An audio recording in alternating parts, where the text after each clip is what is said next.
بسم اللہ الرحمن الرحیم۔ السلام علیکم اسٹوڈنٹس، کیسے ہیں آپ سب لوگ؟ امید کرتے ہیں سب خیریت سے ہوں گے۔ اسٹوڈنٹس، آج ہم لوگ اسلامیت لازمی 9 کلاس کا کیا کہتے ہیں سیکنڈ باب کا باب دوم یعنی ایمانیات و عبادات کا سیکنڈ پارٹ کریں گے، عقیدہ رسالت۔ ٹھیک ہے، اس کے فرسٹ پارٹ کا آگے سے پارٹ ہے عقیدہ رسالت۔ عقیدہ توحید ہم لوگ کر چکے ہیں، آج ہم لوگ کریں گے عقیدہ رسالت۔ عقیدہ رسالت جیسے کہ نام سے ظاہر ہو رہا ہے کہ رسالت پر ایمان رکھنا ہے۔ ٹھیک ہے، رسالت کے لغوی معنی پیغام رسانی یا پیغام پہنچانے کے ہیں۔ ٹھیک ہے، اس کے لغوی معنی کیا ہیں؟ پیغام رسانی یا پیغام پہنچانا، یعنی اور پیغام پہنچانے والے کو رسول کہتے ہیں۔ ٹھیک ہے، پیغام پہنچانے والے کو رسول کہتے ہیں۔ شریعت کی اصطلاح میں اللہ تعالیٰ کا کسی برگزیدہ اور منتخب کیے ہوئے بندے کو انسانوں تک اپنا پیغام پہنچانے کے لیے بھیجنا رسالت کہلاتا ہے۔ جس ہستی کو اللہ تعالیٰ اپنے پیغام کی تبلیغ کے لیے اپنی مخلوق کی طرف بھیجتا ہے اسے رسول کہتے ہیں۔ یہ رسول کی ڈیفینیشن ہے، اور اس سے پہلے رسالت کی ڈیفینیشن شریعت کی اصطلاح میں ہے۔ ٹھیک ہے، یعنی جو اللہ تعالیٰ نے اپنے برگزیدہ اور منتخب کیے ہوئے پاک و پاکیزہ بندے انسانیت کی ہدایت کے لیے بھیجے ہیں، ان کو کیا کہتے ہیں؟ رسول کہتے ہیں، اور ان کے پیغام پہنچانے کو رسالت کہتے ہیں۔ ٹھیک ہے، پیغام پہنچانے کے لیے بھیجنا رسالت کہلاتا ہے۔ ضروریت اور اہمیت کیا ہے اس کی؟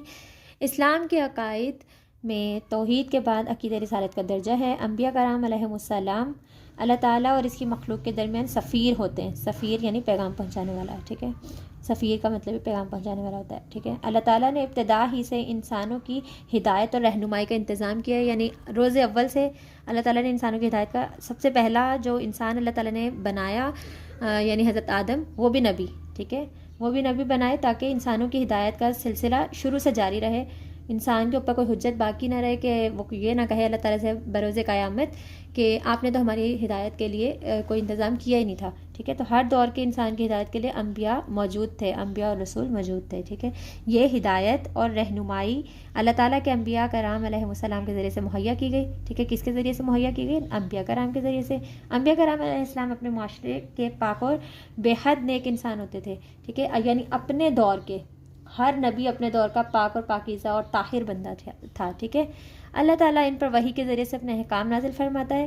ٹھیک ہے، ان پر وحی نازل کرتا ہے، ہر نبی پر وحی نازل ہوئی ہے۔ نبوت اور رسالت کے سلسلہ حضرت آدم علیہ السلام سے شروع ہوا اور حضرت محمد مصطفیٰ صلی اللہ علیہ وآلہ وسلم پر آ کر ختم ہوا۔ ٹھیک ہے، پہلے نبی حضرت آدم ہے اور آخری نبی جناب رسول خدا ہیں۔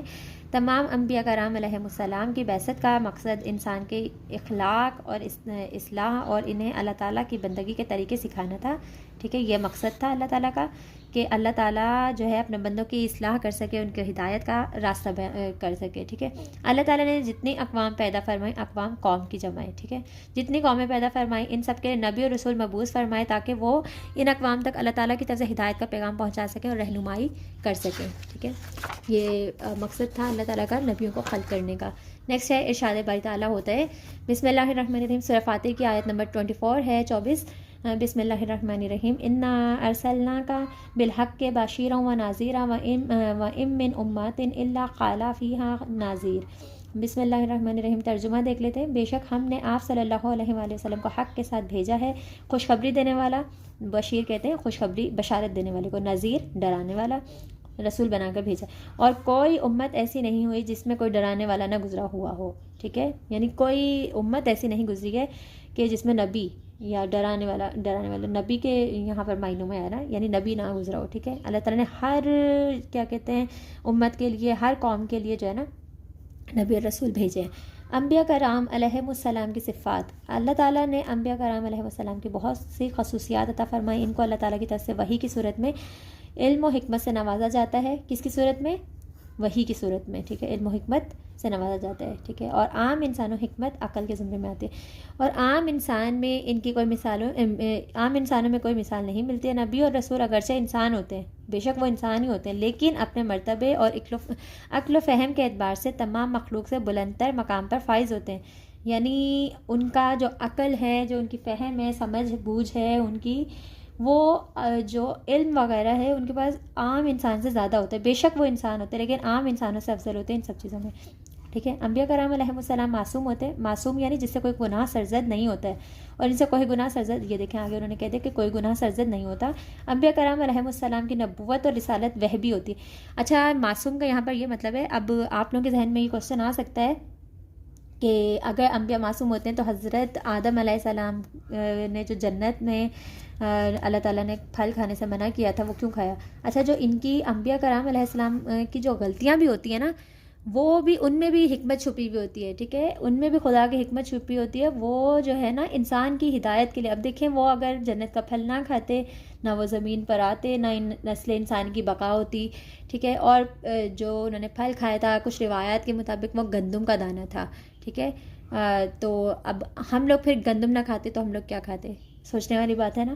تو جو ہے جو ان کی غلطیاں بھی ہوتی تھیں نا تو وہ بھی جو ہے ہمارے لیے آگے راستے بناتی تھیں، ٹھیک ہے، اس لیے ایسا نہیں سوچنا چاہیے کہ ان سے کوئی گناہ وغیرہ سرزد ہو سکتا ہے، نعوذ باللہ۔ انبیاء کرام علیہ السلام کی نبوت اور رسالت وہبی ہوتی ہے، یعنی منصب نبوت کسی خاص عمل یا کوشش کے ذریعے سے حاصل نہیں کیا سکتا، یعنی اللہ تعالیٰ جسے منتخب کر لے نا اس کو اپنا نبی یا رسول مقرر کرتا ہے۔ یہ کوئی ایسا نہیں کہ کوئی بہت پاک اور پاکیزہ بندہ ہے اور وہ کہے کہ بھی میں نبی بن گیا ہوں، یا نعوذ باللہ وہ اپنی رسالت کا اقرار اٹھ کر کرنا شروع کر دے یا اپنی نبوت کا اعلان کرنا شروع کر دے، تو ایسا نہیں ہوتا ہے۔ اللہ تعالیٰ جسے منتخب کرتا ہے نا وہی نبی ہوتا ہے، ٹھیک ہے۔ اچھا یہ اللہ تعالیٰ کی طرف سے خاص انعام ہے جو اللہ تعالیٰ کے خاص فضل سے ملتا ہے، یعنی جس پر اللہ تعالیٰ کا فضل ہے، جس پر اللہ تعالیٰ کا انعام ہے، جس پر اللہ تعالیٰ کی نعمت ہے اس کو دیا جاتا ہے، ٹھیک ہے۔ انبیاء کرام علیہ السلام کی اطاعت واجب ہے، اطاعت یعنی ان کے حکم کی پیروی کرنا۔ اللہ تعالیٰ نے اپنے اطاعت کے ساتھ اپنے رسولوں کی اطاعت کا بھی حکم دیا ہے، ارشاد باری تعالیٰ ہے، یعنی اللہ تعالیٰ نے اپنی اطاعت کا تو حکم دیا ہے، سو دیا ہے، لیکن اللہ تعالیٰ نے اپنے رسولوں کی اطاعت کا بھی حکم دیا۔ ارشاد باری تعالیٰ کیا ہوتا ہے قرآن مجید میں؟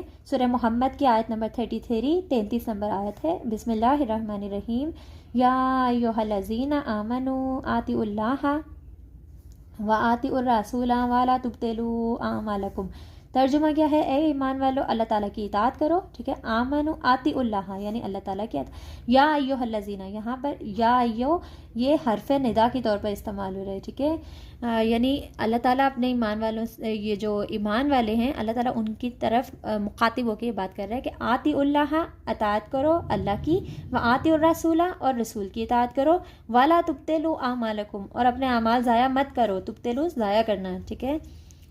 انبیاء کرام علیہ السلام کے اس سلسلے میں نبی کریم صلی اللہ علیہ وآلہ وسلم کو یہ اعزاز حاصل ہے کہ اللہ تعالیٰ نے گزشتہ کہتے ہیں گزرے ہوئے جو گزشتہ انبیاء کرام علیہ السلام کو جو امتیازات الگ الگ عطا فرمائے تھے آپ صلی اللہ علیہ وآلہ وسلم کی ذات گرامی میں جمع کر دیے گئے، یعنی امتیازات، یعنی جو کچھ ان کو انعام تھا، جو کچھ گزشتہ نبی یعنی 1,24,000 انبیاء نا ان میں سے جناب رسول خدا کو نکال دو تو پیچھے ایک کم 1,24,000 یعنی 1,23,999، ٹھیک ہے، 1,23,999 انبیاء بنتے ہیں جناب رسول خدا کو نکال کے۔ ان سارے انبیاء کو جو فضیلتیں حاصل تھیں، جو معجزات حاصل تھے، وہ سب کس کی ذات میں جمع کر دیے گئے؟ صرف آپ صلی اللہ علیہ وسلم کی ذات پر، یہ ان کو اعزاز حاصل ہے، ٹھیک ہے۔ آپ صلی اللہ علیہ وآلہ وسلم کو بہت سے ایسے خصائص سے بھی نوازا گیا جو آپ سے پہلے کسی نبی کو حاصل نہیں۔ اچھا وہ امتیازات تو دیے گئے، معجزات تو دیے تمام انبیاء کے، لیکن ان کو کچھ ایسے ہی ان میں خصوصیات بھی تھیں جو کسی اور نبی میں پہلے نہیں تھیں، جیسے ختم الرسول ہونا، ٹھیک ہے، اس کے علاوہ اللہ تعالیٰ کا محبوب بندہ ہونا، ٹھیک ہے، قرآن مجید کس پر نازل ہے؟ جناب رسول خدا پر۔ دین کی تکمیل کس پر ہوئی؟ ہمارے کیا کہتے ہیں دین اسلام یعنی حضرت محمد صلی اللہ علیہ وسلم کے دین پر، ٹھیک ہے۔ تو یہ کچھ خصوصیات ہیں جو صرف حضرت محمد صلی اللہ علیہ وسلم کو ہی حاصل تھیں، ٹھیک ہے۔ اب یہ کچھ انہوں نے بیان کی ہوئی ہیں۔ نبی کریم صلی اللہ علیہ وسلم سے پہلے آنے والے انبیاء علیہ السلام کسی خاص قوم یا قبیلے کی طرف مبعوث کیے جاتے تھے، اچھا، لیکن آپ صلی اللہ علیہ وسلم کا امتیاز یہ ہے کہ آپ کو قیامت تک آنے والے انسانوں کے لیے نبی بنا کر بھیجا، یعنی جو پہلے انبیاء تھے نا ان کو کسی خاص قوم یا کسی خاص شہر کی طرف بھیج دیا جاتا تھا، کسی خاص قبیلے کی طرف بھیج دیا جاتا ہے کہ آپ ان کی ہدایت کریں، لیکن جو جناب رسول خدا ہیں ان کو قیامت تک آنے والے تمام انسان، یعنی اس میں صرف مسلمان نہیں ہیں، اس میں ہندو بھی ہیں، کافر بھی ہیں، یہودی بھی ہیں، ٹھیک ہے، اس میں عیسائی بھی ہیں، مشرکین، منافقین، ہر انسان جو ہے نا اس میں کاؤنٹ ہو جاتا ہے، ٹھیک ہے۔ تمام کے لیے آپ صلی اللہ علیہ وآلہ وسلم نبی بنا کے بھیجے گئے۔ آپ صلی اللہ علیہ وآلہ وسلم کو امتیاز اور خصوصیت عطا کی گئی کہ آپ صلی اللہ علیہ وآلہ وسلم کی بعثت سے تمام انبیاء کرام علیہ السلام کی شریعتیں منسوخ ہو گئیں، یعنی جتنی پہلی شریعتیں تھیں نا، جتنے پہلے مذاہب تھے تمام منسوخ کر دیے گئے، یعنی رد کر دیے گئے۔ اب ان پر نہیں عمل کرنا، اب ہمیں صرف دین پر عمل کرنا ہے، ٹھیک ہے۔ اب صرف شریعت محمدی ہی واجب الاطاعت ہے، یعنی صرف صرف شریعت محمدی، صرف حضرت محمد صلی اللہ علیہ وسلم کا جو دین ہے نا وہی واجب الاطاعت ہے، اس کے علاوہ کوئی دین یعنی اس پر ہم عمل نہیں کر سکتے، ٹھیک ہے. آپ صلی اللہ علیہ وسلم پر اللہ تعالیٰ کے دین کی تکمیل کر دی گئی، یعنی ارشاد باری تعالیٰ ہوتا ہے سورہ مائدہ میں آیت نمبر 3، ٹھیک ہے. آیت نمبر 3 میں اللہ تعالیٰ فرماتے ہیں آج کے دن میں نے تمہارے لیے تمہارا دین مکمل کر دیا اور تم پر اپنی نعمت پوری کر دی، تمام کر دی، اور اللہ تعالیٰ اور تمہارے لیے اسلام بطور دین پسند کیا، ٹھیک ہے. یعنی اللہ تعالیٰ قرآن میں ارشاد فرماتے ہیں کہ میں نے جو ہے نا تم پر اپنی نعمت تمام کر دی، نعمت یہاں پر دین مراد ہے، ٹھیک ہے. کچھ روایات کے مطابق دین ہے، ٹھیک ہے. تو اللہ تعالیٰ نے سورہ مائدہ میں تکمیل دین کا اعلان کرتے ہوئے کہا ہے کہ آج میں نے تمہارے لیے تمہارا دین مکمل کر دیا ہے. یہ آیت خطبہ حجت جب یعنی آپ صلی اللہ علیہ وسلم اپنے آخری حج کے بعد واپس آ رہے تھے نا اپنے صحابہ کے ساتھ، تو تب یہ آیت نازل ہوئی تھی، ٹھیک ہے. سابقہ انبیاء کرام علیہ السلام پر جو کتابیں اور صحائف نازل ہوئے تھے، اچھا کچھ نبیوں پر کتابیں نازل ہوئی تھی، کچھ نبیوں پر صحیفے نازل ہوئے تھے، صحیفے کی جمع ہے صحائف، ٹھیک ہے. اب ان کی تعلیمات بالکل مٹ چکی ہیں یا اپنی اصل حالت میں موجود نہیں ہیں، ٹھیک ہے. اب ہمیں بھی صرف مسلمان ہونے کے ناطے صرف 4 کتابوں کا پتہ ہے، ٹھیک ہے. ایک توریت ہے، زبور ہے، انجیل اور قرآن مجید ہے، ٹھیک ہے. قرآن مجید سے پہلے 3 جو وہ ہیں کتابیں ہیں، وہ بھی جو ہے نا اپنی اصلی حالت میں موجود نہیں رہی ہیں. اور کچھ کتابیں یعنی اللہ تعالیٰ نے ہر نبی کو صحیفے یا کتاب دے کر بھیجا تھا، ہر نبی پر کیا کہتے ہیں نازل کی تھی، لیکن جو صرف قرآن ہے نا صرف قرآن اپنی اصلی حالت میں موجود ہے، باقی یا تو مٹ چکی ہیں یا پھر اپنی اصلی حالت میں موجود ہی نہیں ہیں، تحریفات ہو چکی ہیں ان میں. اچھا، ختم نبوت دیکھ لیتے ہیں. قرآن کریم کی حفاظت اس لیے بھی ضروری تھی کہ اللہ تعالیٰ نے نبی کریم صلی اللہ علیہ وسلم پر نبوت اور رسالت کے اس سلسلے کو ختم فرما دیا، ٹھیک ہے. یعنی نبوت کا سلسلہ آپ صلی اللہ علیہ وسلم پر ختم ہو گیا. اب قیامت تک کوئی اور نبی یا رسول نہیں آئے گا، لہٰذا اب قیامت تک قرآن کریم اور سنت نبوی کی پیروی کرنا ہی لازم اور ضروری ہے. ختم نبوت کا مفہوم یہ ہے کہ نبی اکرم صلی اللہ علیہ وسلم اللہ تعالیٰ کے آخری نبی اور رسول ہیں، ٹھیک ہے. ختم نبوت کا یہ معنی ہے، یہ آپ لوگوں کی آ سکتی ہے، یہ آپ لوگوں کا MCQ آ سکتا ہے. ارشاد باری تعالیٰ کیا ہے؟ بسم اللہ الرحمن الرحیم، سورہ احزاب کی آیت ہے، آیت نمبر 40. بسم اللہ الرحمن الرحیم. ما کان محمد آبا احد من رجالکم ولکن رسول اللہ وخاتم النبیین. ترجمہ کیا ہے؟ نہیں ہے حضرت محمد صلی اللہ علیہ وسلم تمہارے مردوں میں سے کسی کے باپ. یعنی اللہ تعالیٰ نے قرآن میں واضح کہہ دیا کہ حضرت محمد صلی اللہ علیہ وسلم کسی مرد کے تم میں سے باپ نہیں ہیں، لیکن وہ اللہ تعالیٰ کے کیا ہیں؟ رسول ہیں اور خاتم النبیین ہیں. اللہ تعالیٰ نے خود قرآن میں ان کے خاتم النبیین ہونے کا اعلان کر دیا. نبی اکرم صلی اللہ علیہ وسلم نے متعدد احادیث، متعدد یعنی کافی زیادہ احادیث مبارکہ میں اپنے خاتم النبیین ہونے کا اعلان فرمایا. خود بھی نبی نے اعلان فرمایا اپنے آخری نبی ہونے کا، اور امت کو یہ بتایا کہ اب میرے بعد کوئی اور نبی نہیں آئے گا. آپ صلی اللہ علیہ وسلم نے فرمایا میں آخری نبی ہوں، میرے بعد کوئی نبی نہیں آئے گا، یعنی میں لا نبی بعدی، میرے بعد کوئی نبی نہیں آئے گا. جامع ترمذی کی یہ حدیث نمبر ہے 2219 2219. آیات اور احادیث کی روشنی میں صحابہ کرام رضی اللہ تعالیٰ عنہم اور ان کے بعد امت مسلمہ کا اس بات پر اجماع ہے، یعنی سب پوری امت اس بات پر متفق ہے کہ اب قیامت تک حضور اکرم صلی اللہ علیہ وسلم کے بعد کوئی نبی یا رسول نہیں آ سکتا ہے. ختم نبوت پر ایمان لائے بغیر کوئی شخص مسلمان نہیں ہو سکتا ہے، ٹھیک ہے. یعنی جب تک آپ کی رسالت کا اقرار نہ کر لے، آپ کے خاتم النبی انہوں نے کا اقرار نہ کر لے، اس پر ایمان نہ لے آئے، کوئی شخص مسلمان نہیں ہو سکتا. اس لیے حضرت ابوبکر صدیق رضی اللہ تعالیٰ عنہ کے دور میں جن لوگوں نے نبوت کا جھوٹا دعویٰ کیا تھا، آپ رضی اللہ تعالیٰ عنہ نے نبوت کے ان جھوٹے دعوے داروں کے خلاف کیا کیا تھا؟ جہاد کیا تھا، ٹھیک ہے.